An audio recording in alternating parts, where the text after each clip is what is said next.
Hello. This is Caesar Podcast. My name is Patricia, and today I'm here with two ladies. I'm here with Marcia and Eleanor. And Eleanor and Marcia are mothers, and this is Caesar Podcast, and my name is Patricia. Today we are talking about mothers in Canada, how they've faced the challenges, the triumphs of being a parent here in Canada. And Eleanor, tell us more about yourself. Where originally are you from? Good question. I'm African. I like to say that with a capital A. But I'm from Central Africa, a small country called Cameroon. And I born there and spent my whole life there. And I came in Canada through the qualified worker skill. And I learned years, this is 10 years already now with my son. And then I had my daughter too, and we are with my husband. We are four, yeah, in Canada. Oh, that's wonderful. And as for you, Marcia, how long have you been in Canada, and where originally are you from? Well, I'm originally from Jamaica, St. Catherine, Kingston, and I came here in '95 with my siblings and my mom. 95. That's a long time. Yeah, like 30 something years. 30 something years. No. Anyways, yeah, and after 1 year I was here, I had a son back in Jamaica, so I sent for him after 1 year. And then he came, and then I got married in 2005. Wow. And I had my other two kids. Wow. Wow. And how old was your son when he came here? 6. He was 6. He was still very young. Very young, yes. He was still very young. Yeah. And for you, Eleanor, who else was here? Was it you and your husband?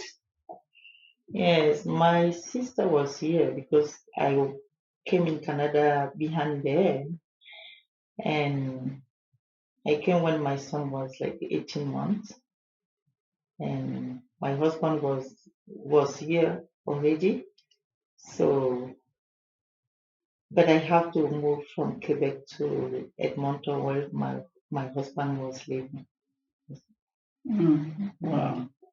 Wow. And how did you find that? How did you find raising the kids compared to Africa? Now you are here. In Africa, usually we have lots of help. And how did you navigate that? For me, it was so challenging because you have to find out how a kid can be cared so you can do your own work. It was difficult for me. But I found a daycare where I was working so I can also take care of my children there, my child there. So it's the way I try to integrate myself first, work for the daycare and then take care of my child at the same time. Okay, so your child was a priority and you decide, okay, I might as well find a job in a daycare and make money while I'm raising my kids. And how about you, Marcia? How did you balance that? I used to work nights, and then my sister, my mom, or my other siblings would take care of my little boy. But then when I got married, well, my marriage didn't last for long, so it was very, very, very hard taking care of 2 boys. Wow. Very hard. I know my siblings, they give me help, but it was very difficult. Because they had to make a living too. They had to work, and now you have boys.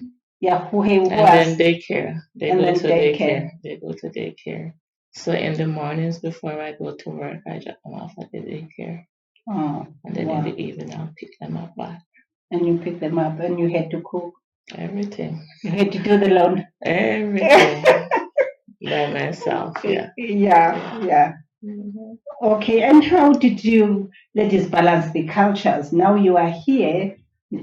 You are used to your cultural background and you are used to the way we do things, whether it's in Africa or Jamaica. And Eleanor, how did you balance that?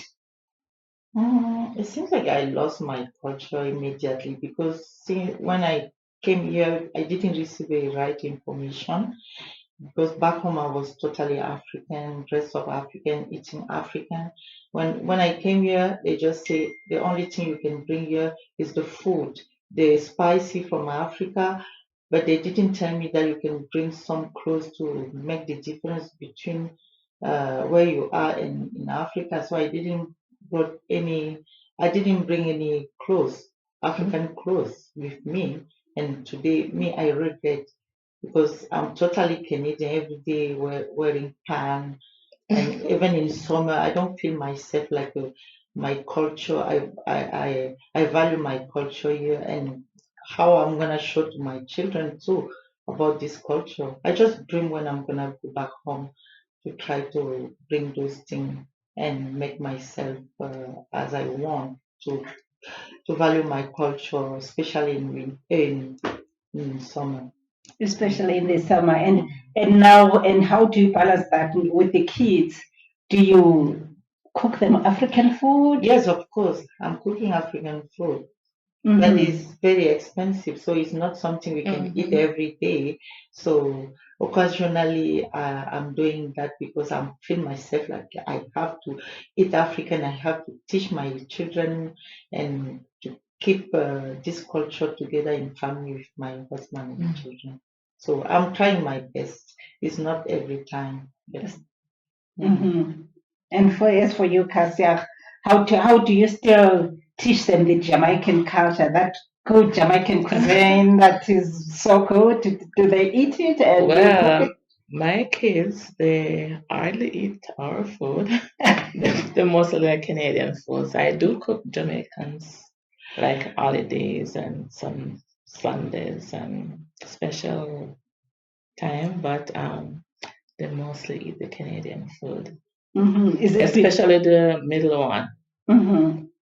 The middle one and the older one do eat, but the last one we prefer the Canadian food. Yeah. And for like our clothes and whatever, we just wear normal clothes. If we have like a tradition night at church or something, then we'll wear something like Jamaica. But other than that, we just wear regular clothes. Yeah, and have you taken them to Jamaica? The middle one went when he was a baby. I haven't been to Jamaica for a long time. Yeah. It's a shame.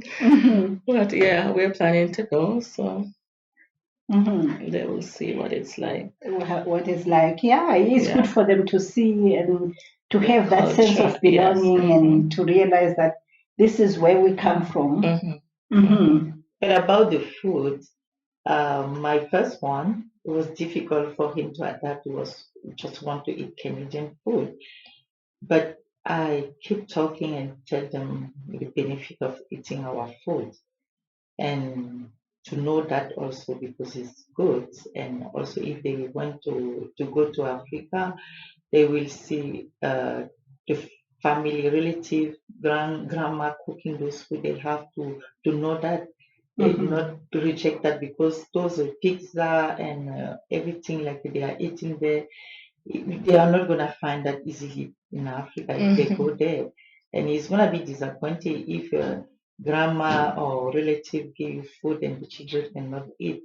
First, we're gonna shame his mom or parents, right? Yeah. So I try with my first one, and now I can be proud of myself because he started eating that. But I'm still fighting with the little one. She like Canadian food. You know, when my kids were younger, Yes. they used to love my African food. Now they are teenagers.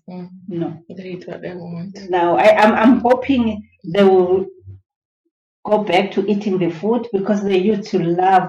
We have this kale, and sometimes we'll put peanut butter sauce, and they'll be like, "Oh, mommy, we want kale." But now they are teenagers; they don't want that. Oh, but when we went to Africa, oh, they love the African food, mommy. It's the best.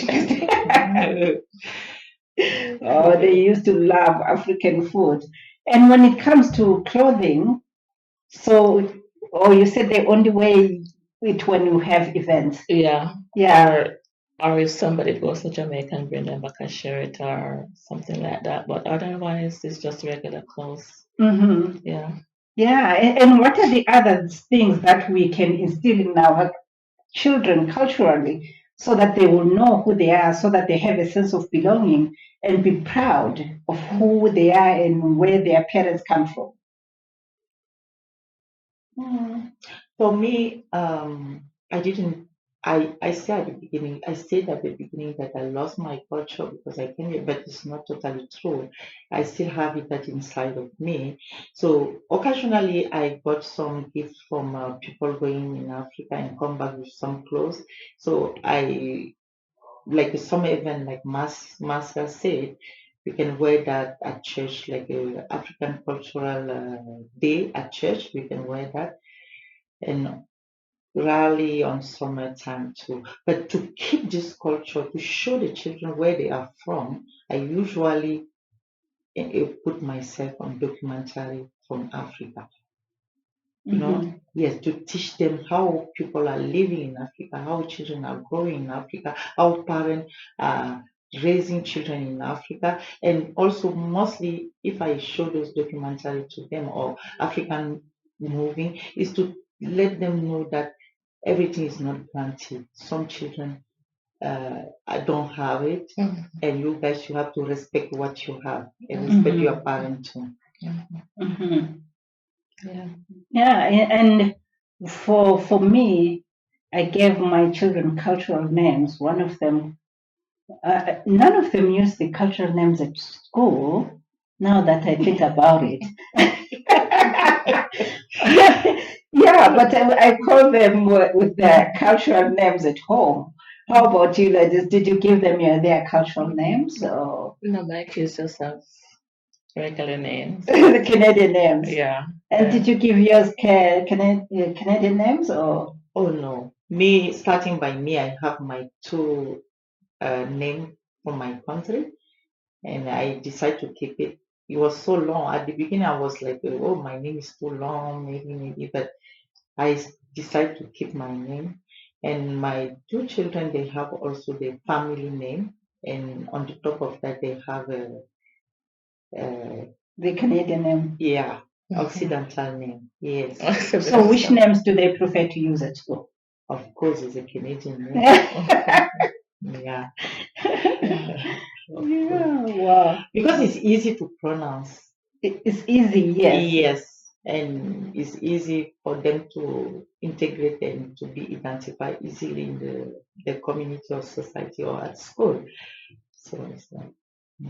But in Jamaica, not everybody has like a traditional name. Oh yes, most people they have like regular name. Yeah, regular Canadian. Because Jamaican is a lot of different countries. Yes, make up Jamaica is out of one, Mhm. out of many we are one. So it's a lot of different English, Spanish, Yes. African, lots It's of a different. It's a mixture. Oh, okay. So not everybody give their kids like African names. So, Yes. So yeah. Yeah. And as for the language, Eleanor, did you teach your kids your language? Oh my gosh. Me too. I struggle with my mother tongue, but thank God I can understand. I can reply a little bit, but not deeply. So you can see how it's difficult for me to teach them my own language. But I'm trying to teach them the basic one that can help them if you are in front of people. And my husband also learning his language in order also to communicate with the family back home. And so that's all. So you and your husband speak different languages, but you're both from Cameroon? No. My husband is from Congo. Me, I'm from Cameroon. Oh, so you speak different languages? Yes, my husband is Swahili, and I really love that language. It's so beautiful and easy to learn more than. But you met your husband in Africa? Yes. Oh, okay. Where did you meet him? It's a story for another day. Where did you meet him? It's a long story. I think we're gonna talk about it in another broadcast. It's a long story. Yeah, because when my son was born, I was so determined to teach them my language. And I said, I want him to learn my language. And I was talking to him in my language up until he started going to daycare and I went back to work. And one day I came back from work and I was picking him up. And they say to me, "Oh, what language do you speak at home? Because your son doesn't understand when we talk to him." Because I was talking to him in my language. And they said, he doesn't understand. Immediately I was like, oh, maybe I made a mistake by teaching him my language. So I switched back to English, which was a mistake. I was supposed to continue, and then he was going to learn both.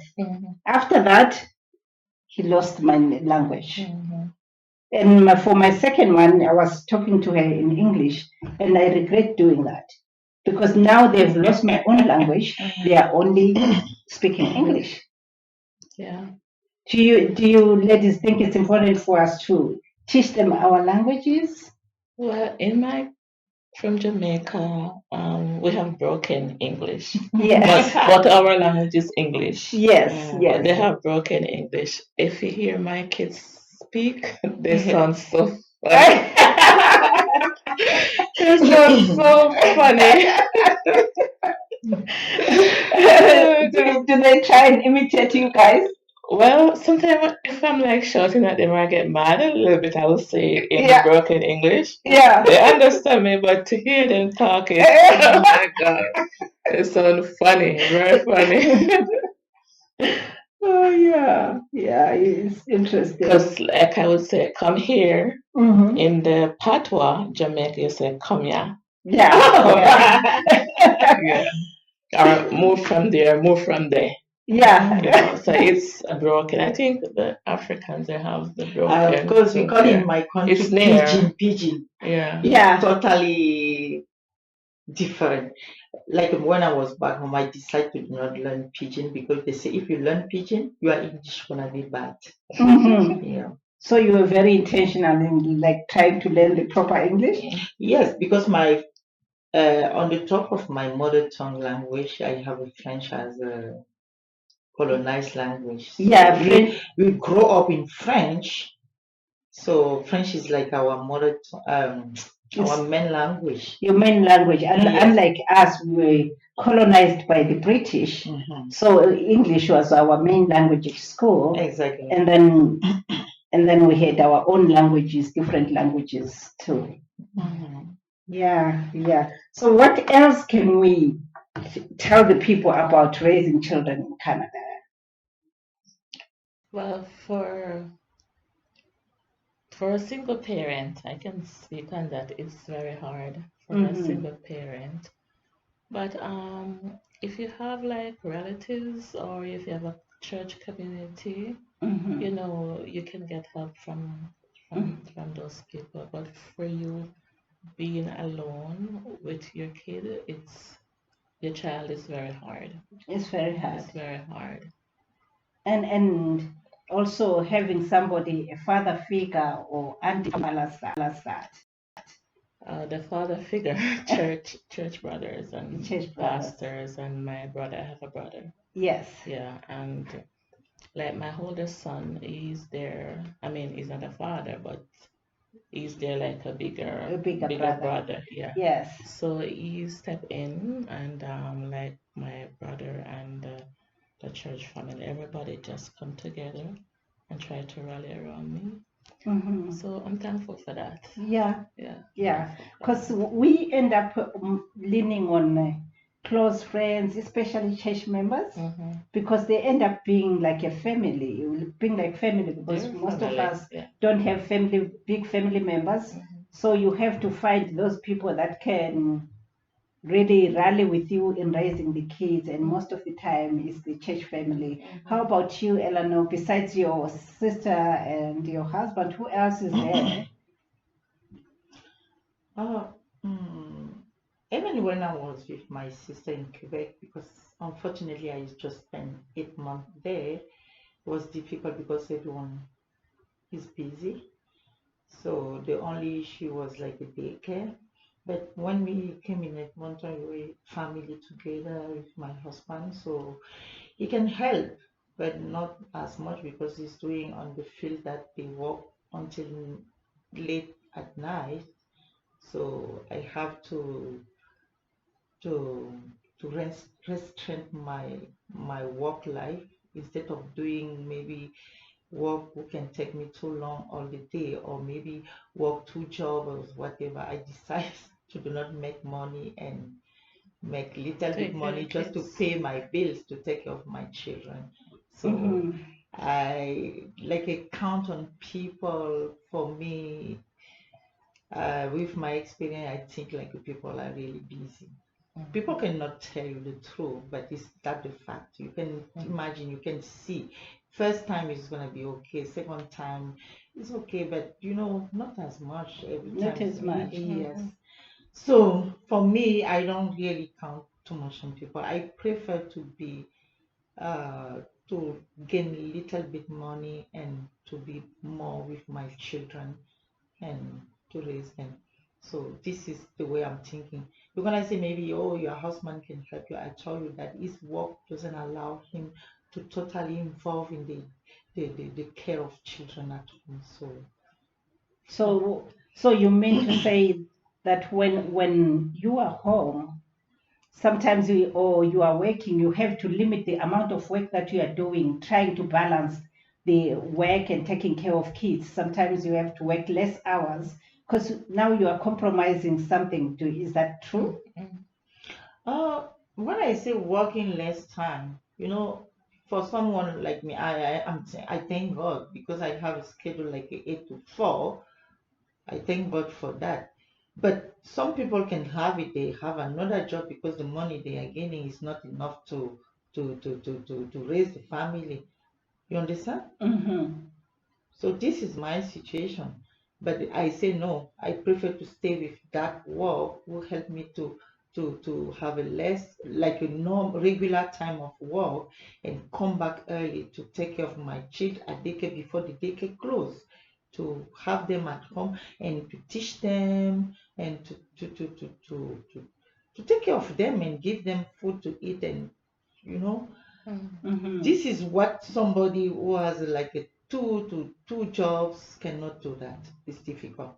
Sometimes the children are by themselves and they decide by themselves. That's why some children you're gonna see they can eat more Canadian than they're supposed to eat mom food or dad food Mm-hmm. because parents are busy. No choice. It's like that. So Yeah, because so in these countries we have to choose. It's either you're making lots of money or you're taking care of family. yeah, this So is for parents if you both together like you are married. In the case of my sister Marcia, for example, who was the alum, is totally different. We cannot say that she's making money. She doesn't have any choice. It's her life. It's difficult for her. So I'm not comparing myself to her. I just talking about myself. And if we go deeply the thing, it's not like I'm married, I have more advantage. Sometimes you don't know. You are married, but it seems like you are single too. So yeah. that's So the life of a woman, eh? Single married. yeah. Yeah, Uh-huh. it's not easy. Yeah, Mhm. especially in these countries, trying to raise kids and trying to run around making money and receiving phone calls to say, "Oh, in Africa, somebody's sick. Can you help here?" And people never understand the amount of running around that we do, Yeah. trying to make money because here you pay for everything. Everything, nothing is free. There's nothing for free. Nothing is free. That's You true. pay for daycare, you pay for food, there's nothing for free. Mhm. Not at all. After I started having children, I only work one job, Mm-hmm. and I was glad when my kids became like over 12. Yes. But now I work evenings, so they're by themselves, and this is the time when they need they'll you. need me. But I have to work. It's hard finding like a morning job. I used to have a morning job, but then they put away with that position, so now I have to take evening. But when you have kids, it's difficult to work It's evenings. difficult, and as they are Because they're becoming, just by themselves. yes, And if they're not well disciplined, they just do what they want to do. what they want to do, Yeah, and so it's hard. it's hard. Yeah, yeah. It's very hard. People will never understand that sometimes you have to make those difficult decisions to say, I have to go and work, and you pray that your kids behave. And sometimes that's all you can do. So, anything else you want to say, Eleanor? I think like Marcia brought a subject like we should continue to talk about it. It's a very, very difficult, like choose to raise your children or choose the society or media or whatever to raise your children, because you cannot do both of them. This is a big subject, and I think this is where we have to focus more by the grace of God next time to develop that subject to help parents facing with the same difficulty. Yeah. And finding the support system, especially all teenagers. Teenagers are just, they're at a point where they are trying to find out who they are, and whoever gives them attention, they think, oh, this person loves me. Because for them, their definition of love might be them getting attention, whoever gives them attention. So if we're, as immigrant women, we would love to have more support on those circumstances.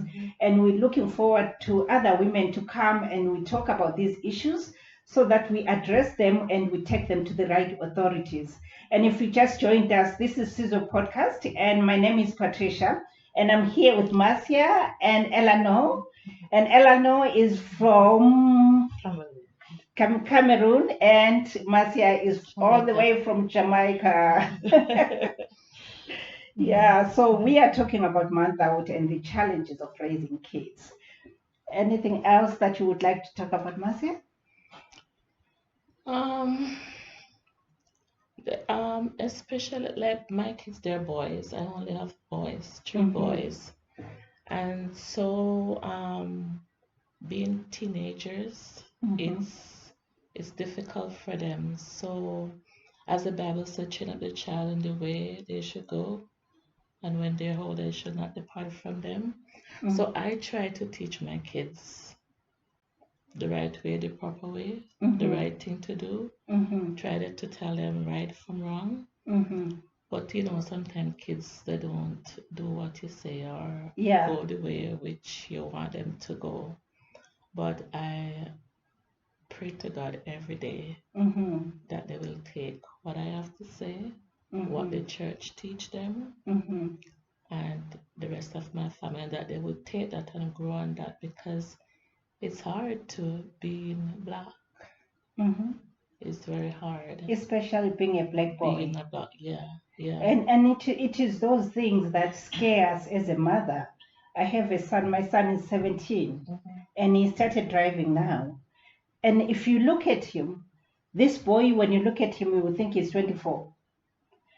But he's only 17, and he has a mind of a 17-year-old. He's very young. And sometimes you're scared that if somebody sees him doing something, they will think this is an old person. And these kids are very young, and especially with the boys, every day when they go out there, you are so scared for them. And they also think that boys, the girls mature more than the boys. Yes. Because my middle son is 17. He's 6'3". Wow. He's a tall guy. And he has a big body too. But if you look at him, you think he's a grown man. He's a man. But he still has a man as a child, teenager. So you can't expect that because he's big and tall and looking like a man to do what men do is gonna do what teenagers do. Yeah. Mhm. So Yeah. That is absolutely so that's why I'm true. telling them, you have to take what mom says, Mm-hmm. and you have to take what the good advice what the adults said to you, Yes, yes. and just try to be the best To be the version best. of yourself. Yes, exactly. Yeah. Exactly. Yeah. Yeah. And Eleanor, you have one boy and a girl. No, the only thing I can say, like, I really encourage what you are doing, and I want you to get to reach many parents who need really help with the children, like boys especially, Mm-hmm. so they can have a model, because children is a model. If they Mm-hmm. have a model, they can grow up based on that model. If they Yeah. don't have a model, sometimes they cannot find the identify themselves. Nothing. So really, I encourage you to go to a parent, talk to them, open the program for them, so they can also bring their children to learn from other parents or other children, to see that mom are saying this, but dad are saying this is true, is possible, because some kids are succeeding on this way, and because of they have a model as a parent. Okay. Mm-hmm. And if you just joined us, this is Caesar Podcast, and my name is Patricia. And talking about raising boys, we have a program called Boys to Men. We have father figures who are willing and who are taking care of boys, who are trying to help them to raise them and to navigate this Canadian way of life. So if you have boys, please bring them to us at Sizwe, www.sizwe.com. And my name is Patricia. And Eleanor and Marcia. Marcia, thank you very much today. Thank you for a wonderful conversation today. Our pleasure. Okay, Thank you so much Thank you. for inviting us. Yeah. Thank you. Bye. Yeah. It was a pleasure.